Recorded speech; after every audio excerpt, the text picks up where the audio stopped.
ఎవరు ఊహించి ఉండరు ఆ రోజు వాళ్ళకి చీకటి రోజు అవుతుంది అని చెప్పి. అండ్ మీ ఫ్రెండ్స్ అండ్ ఫ్యామిలీకి షేర్ చేయండి గైస్. అండ్ ఈ రీల్ అయితే సేవ్ చేసి పెట్టుకోండి గైస్. సమయం వచ్చేసరికి ఉదయం 2:30 కర్ణాటక నేషనల్ హైవే నెంబర్ 48 మీద ఒక ప్రైవేట్ బస్సు, ఒక కంటైనర్ లారీ కొన్ని సెకండ్ గ్యాప్లో 9 మంది ప్రాణాలు గాల్లో కలిసిపోయినాయి.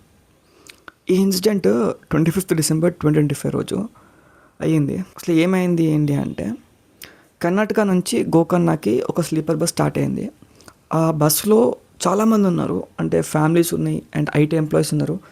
తెలిసిందే మనకి న్యూ ఇయర్ రాబోతుంది అండ్ లాంగ్ వీకెండ్ వచ్చింది. సో క్లోజ్ వన్స్తో టైం స్పెండ్ చేద్దాం, ఎంజాయ్ చేద్దాం అన్నట్టు స్టార్ట్ అయ్యారు. ఎవరు ఊహించి ఉండరు ఆ రోజు వాళ్ళకి చీకటి రోజు అవుతుంది అని చెప్పి. బస్సు బాగానే స్టార్ట్ అయింది. కర్ణాటక నుంచి జర్నీ స్టార్ట్ అయింది. 70-80 స్పీడ్ వెళ్తుంది బస్సు. కరెక్ట్గా సమయం 2:30 రిపోర్ట్స్ ప్రకారం చాలామంది అప్పటికే ప్యాసింజర్స్ నిద్దట్లో ఉన్నారు. మామూలుగా అయితే కామన్ అది, హ్యూమన్స్ 2 o'clock నుంచి డీప్ స్లీప్లో ఉంటారు, 2 to 4.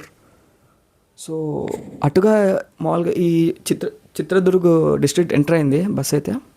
అటుగా వెళ్తే ఆపోజిట్ డైరెక్షన్ వస్తున్న ఒక కంటైనర్ లారీ అదుపు తప్పి ఈ డివైడర్ దాటొచ్చి బస్తో కొలైడ్ అయింది. మళ్ళీ ఫ్రంట్ పార్ట్నో బ్యాక్ పార్ట్నో కాదు, ఇది వచ్చి మన ఫ్యూయల్ ట్యాంక్ కొట్టింది.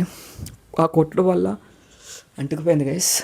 రిపోర్ట్స్ ప్రకారం చాలామంది దాంట్లో 9 నుంచి 10 మంది దాకా చనిపోయారు.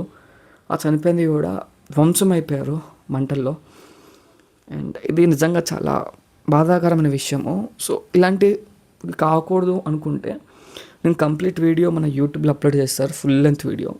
దాన్ని చూడాలి అనుకుంటే మన ఈ పేజ్ బయోలో లింక్ ఉంటుంది, ఆ లింక్ ప్రెస్ చేసి సబ్స్క్రైబ్ చేసుకోండి ఛానల్ని గైస్. ఎవరైనా ఛానల్ ఈ పేజ్ కొత్తగా వచ్చినట్లయితే పేజ్ అయితే ఫాలో చేసుకోండి అండ్ మీ ఫ్రెండ్స్ అండ్ ఫ్యామిలీకి షేర్ చేయండి గైస్. అండ్ ఈ రీల్ అయితే సేవ్ చేసి పెట్టుకోండి. అండ్ గైస్, మనం నెక్స్ట్ వీడియోకి వెళ్దాం. Until then take care, bye bye.